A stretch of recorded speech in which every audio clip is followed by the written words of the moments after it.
నమస్తే YouTube family, ఎలా ఉన్నారు అందరూ? మేమైతే చాలా బాగున్నాం. అయితే మీరు ఆల్రెడీ థంబ్నెయిల్లో చూసే ఉంటారు. ఏంటి అంటే యూట్యూబ్ వాళ్ళే నా ఒక వీడియోని అయితే రిమూవ్ చేయడం అయితే జరిగింది. రీజన్ ఏంటనేది అయితే ఈ వీడియోలో నేను చెప్తాను. అలాగే ఇదంతా నేను ఎందుకు మీతో షేర్ చేసుకుంటున్నానంటే యూట్యూబ్ ఛానల్ కొత్తగా స్టార్ట్ చేసిన వాళ్ళకి కొంచెమన్నా యూజ్ అవుతుందని చెప్పి లాస్ట్ వీక్ అయితే నేను ఒక వీడియోని అప్లోడ్ చేసినానండి. మేము చెరువుగట్టుకు వెళ్ళామని చెప్పి అయితే ఒక వ్లాగ్ తీసి ఆ వ్లాగ్నే నేను యూట్యూబ్లో అప్లోడ్ చేసిన. కాకపోతే ఇక చూస్తున్నారా యూట్యూబ్ స్టూడియో, ఇది నా ఛానల్ యూట్యూబ్ స్టూడియో. దీంట్లో ఫస్ట్ 2 వీడియోస్ ఉన్నాయి చూసినారా, అవి యూట్యూబ్ అనేది వాళ్ళు రిమూవ్ చేసినారు.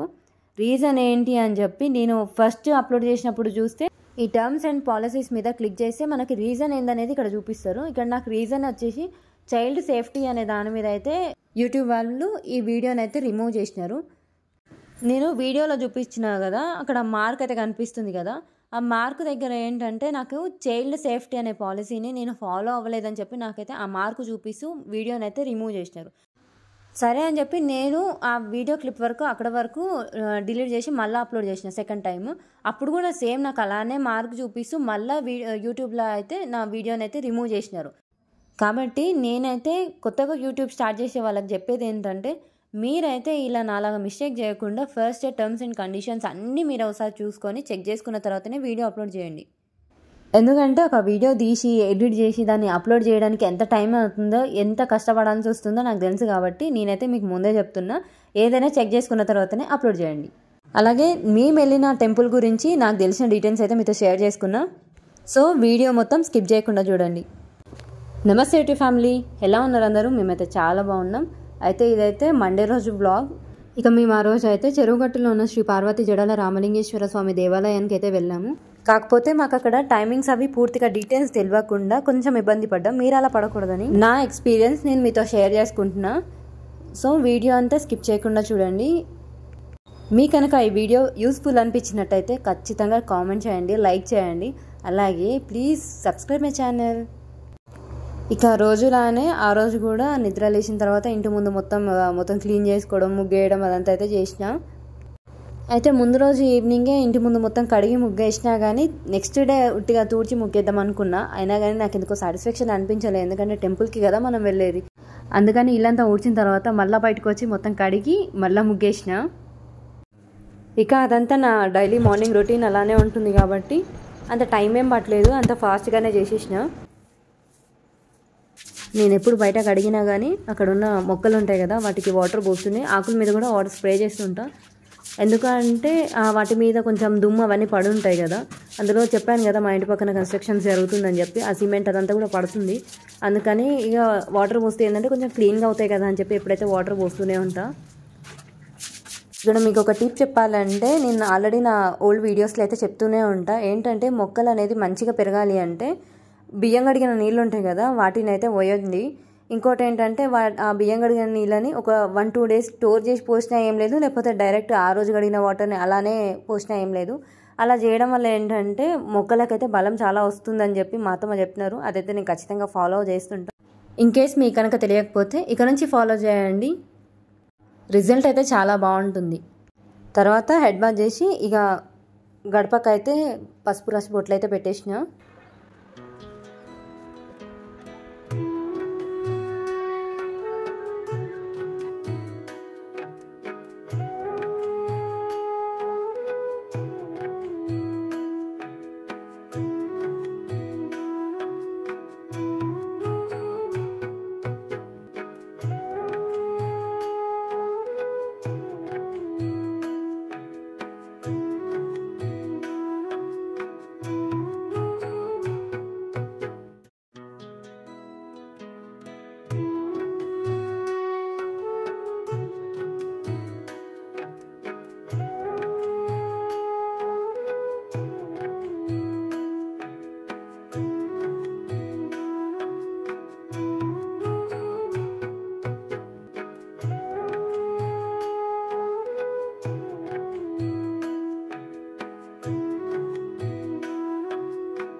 మేము గుడికి రీచ్ అవ్వడానికి ఆఫ్టర్నూన్ పడుతుంది. ఇక గుడిలో లంచ్ చేయడానికి అని చెప్పి నేనైతే పులిహోర అయితే చేస్తున్నాను. అందుకోసం నేనైతే ఫస్ట్ లేవగానే బియ్యం కడిగి దాంట్లో కొద్దిగా పసుపు, ఆయిల్, సాల్ట్ వేసి అయితే నేను అన్నం అయితే వండి చల్లారబెట్టిన. ఇక నా పని అంతా అయిపోయిన తర్వాత అప్పుడు పులిహోరకి తాలింపు పెట్టి, పులిహోర పులుసు కూడా ఉంటుంది కదా, చింతపండు పులుసు, అదైతే నేనైతే ముందు రోజు రాత్రే చేసి పెట్టాను. ఎందుకంటే అప్పటికప్పుడు పులిహోర పులుసు వేయడం అంటే కొంచెం టైం పడుతుంది, అంత టైం ఉండదని చెప్పి ముందు రోజు నైటే నేనైతే పులిహోర పులుసు కూడా చేసి పెట్టేసిన. ఇంకోటి ఏంటంటే ఇది దేవునికి ప్రసాదం నైవేద్యం లాంటివి కాకుండా జస్ట్ మేము తినడం కోసం మాత్రమే కాబట్టి ఇలా చేసిన. అదే ఇన్కేస్ దేవుని కోసం అయితే మాత్రం ఎప్పటికప్పుడే రిస్క్ అయినా పర్లేదు, టైం తీసుకున్నా పర్లేదు అన్నట్టు ఎప్పటికప్పుడే చేస్తా.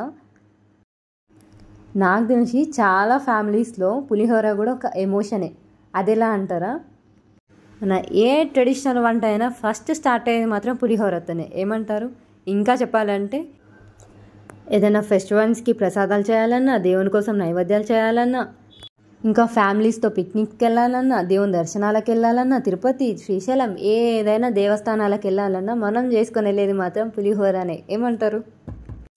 ఒక రీజన్ ఏంటంటే టేస్ట్ అయితే చాలా బాగుంటుంది, వద్దనకుండా తినేస్తామని. ఇంకో రీజన్ ఏంటంటే ఖరాబ్ అవ్వదని చెప్పి, ఎందుకంటే పులిహోర చింతపండుతో చేస్తాం కదా, ఆ చింతపండు పులుసు వల్ల పులిహోర అన్నం అనేది ఖరాబ్ కాదని చెప్పి ఒక్కరోజు కోసం అయితే పులిహోర అయితే చేసుకొని వెళ్తాం.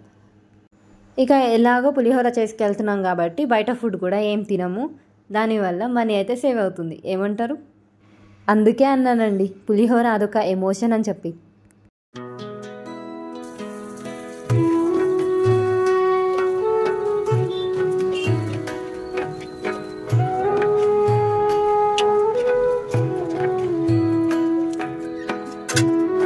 అలా పులిహోర కలిపేశాక ఒక మంచి పెద్ద టిఫిన్లో మాత్రం పెట్టేస్తున్నా. అదేంటది అంత తీసుకెళ్తుంది అనుకుంటున్నారా? ఎందుకన్నా మంచిది కదండి. బయటికి వెళ్తున్నామంటే, ఒక దూరమైన ప్లేస్కి వెళ్తున్నామంటే ఎక్కువ తక్కువ ఫుడ్ ఉండడంలో తప్పేం ఉండదు కదా, ఎలాగో వేస్ట్ అవ్వదు. ఒకవేళ మిగిలినా కూడా ఇంటికి వచ్చినాక కూడా తినేస్తాం కదా.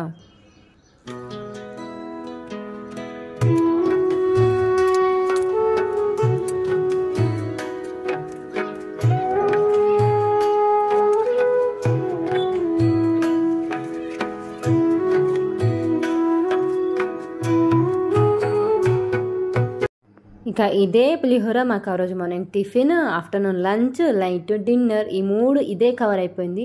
అదేంటో పులిహోర ఎంత తిన్నా మొహం కొట్టదు తెలుసా. ఈరోజు మొత్తం తిన్నా, మళ్ళీ రేపు ఆఫ్టర్నూన్ వరకల్లా కొంచెం పులిహోర ఉంటే బాగుండు అన్నట్టు అనిపిస్తుంది. మీరేమంటారు? సరే, ఇక ఈ పులిహోర కథను కొంచెం సేపు పక్కన పెట్టేసి నా పూజ స్టార్ట్ అయితే చేసేసిన. అంతకంటే ముందు కాళ్ళకైతే పసుపు రాసుకోవడం అయితే మస్ట్ అండ్ షుడ్. అదైతే ఖచ్చితంగా చేసిన తర్వాతనే పూజ అయితే స్టార్ట్ చేయడం జరుగుతుంది. ఇక మా హస్బెండ్ ఇంకా మా దేవ అయితే మా అత్తమ్మ వస్తున్నారని ఫోన్ చేసి రిసీవ్ చేసుకోవడానికి అయితే వెళ్ళినారు. ఈలోపు నేనైతే పూజ అయితే కంప్లీట్ చేసేసిన. దేవ బయటకు వెళ్ళిన కాబట్టి సరిపోయింది, లేదంటే 5 నిమిషాల్లో నేను చేసే పని అరగంట పడుతుంది. నా పూజ అయిపోయేలోపు మా అత్తమ్మ కూడా వచ్చేసినారు.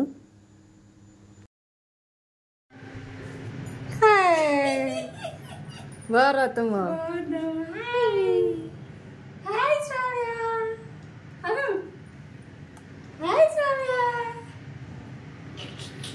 ఇంతకీ మేము చెరువు గట్టుకి ఎందుకు వెళ్తున్నాం అనేది మీతో చెప్పలేదు కదా.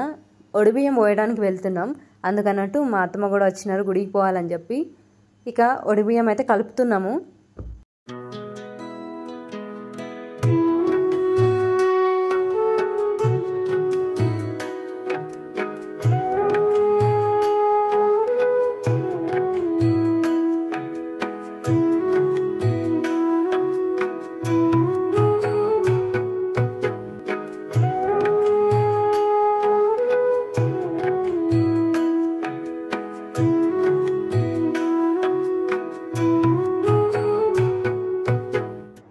ఒడిబియ్యం కోసం మేమైతే 5 సేర్ల బియ్యాన్ని అయితే పసుపు, ఆవు నెయ్యి, నువ్వుల నూనెతో అయితే కలుపుతున్నాం.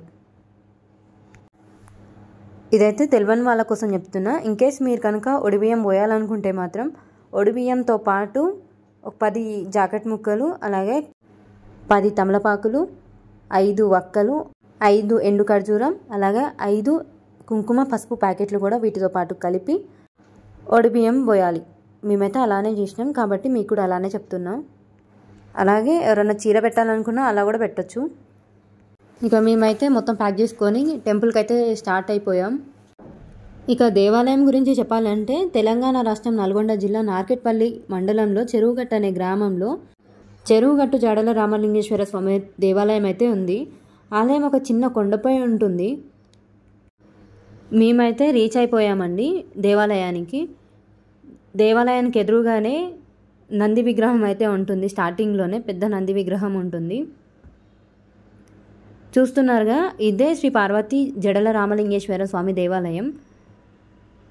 మొదట ఇక్కడైతే ఒక కొబ్బరికాయ కొట్టి కుంకుమ పసుపు అయితే వేసి గుడి లోపలికి వెళ్తారు.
ఇక్కడ మొత్తం 365 మెట్లు ఉంటాయి. మీరు కావాలనుకుంటే నడక ద్వారా వెళ్ళాలనుకుంటే కనిపిస్తున్నాయి కదా మెట్లు, ఇవి డైరెక్ట్ కొండ మీదకు ఉంటాయి.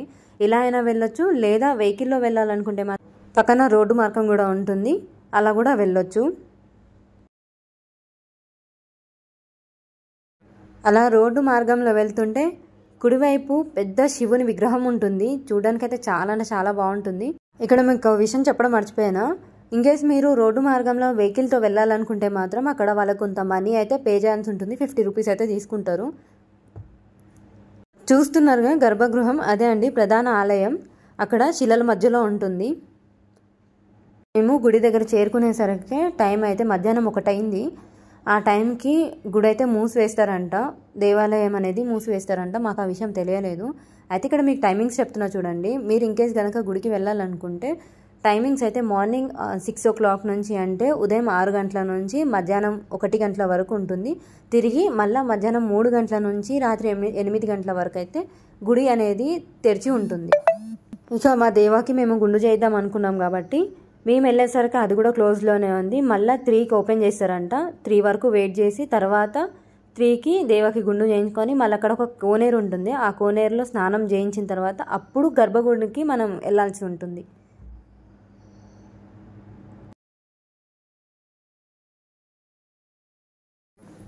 ఇక ఇదే అండి కోనేరు.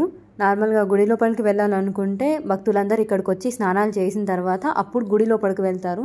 గర్భగుడికి వెళ్ళాలన్నా కానీ ఫస్ట్ ఇక్కడ స్నానాలు చేసి, లేదా ఇక్కడ కాళ్ళు చేతులు కడుక్కొని తల మీద నీళ్లు చల్లుకొనైనా వెళ్తారు ఇక్కడ నుంచే. ఈ కోనేరు కూడా ఒక విశిష్టత ఉంది. ఏంటంటే ఇక్కడ కోనేరులో ఉన్న వాటర్ ఉంటాయి కదా, వాటినంట తీసుకొని వెళ్ళి పొలాలలో జల్లుకుంటే పంటలు బాగా పండుతాయని చెప్పి ఇక్కడ భక్తుల నమ్మకం. అలా ఆ వాటర్ని పంటలో జల్లిన వాళ్ళు పంటలు బాగా పండితే మళ్ళీ వచ్చి మొక్కు తీర్చుకుంటారంట.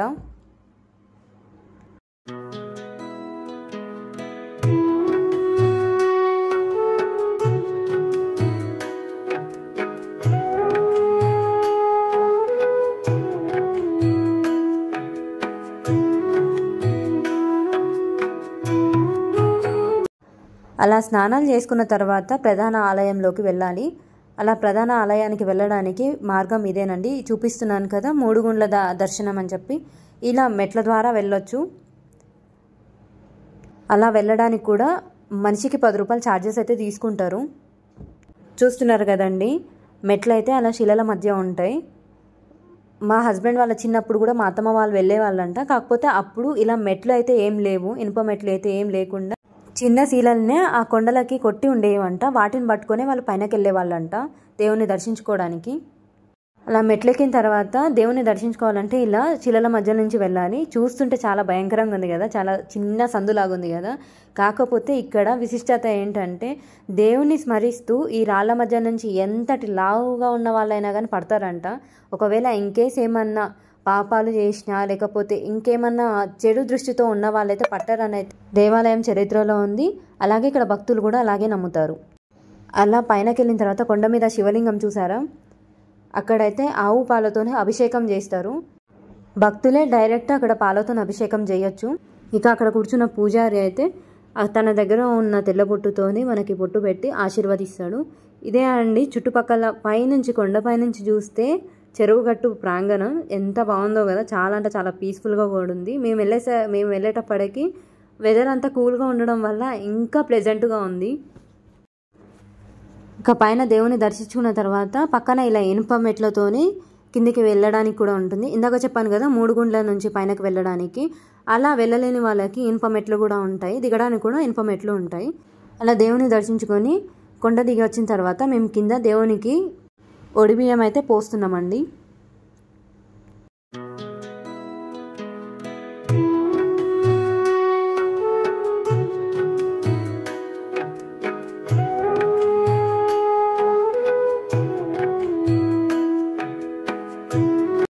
ఇంకా అక్కడ శివలింగంతో పాటు ఎల్లమ్మ తల్లి దేవాలయం అలాగే ఆంజనేయ స్వామి దేవాలయం కూడా ఉంటుంది.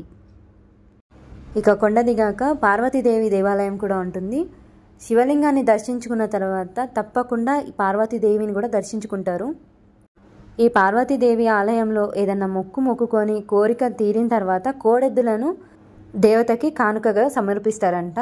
ఇంతే అండి ఈరోజు బ్లాగ్. ఎలా అనిపించింది అనేది నాకు కామెంట్ చేయండి. అలాగే please subscribe my channel. Thank you for watching.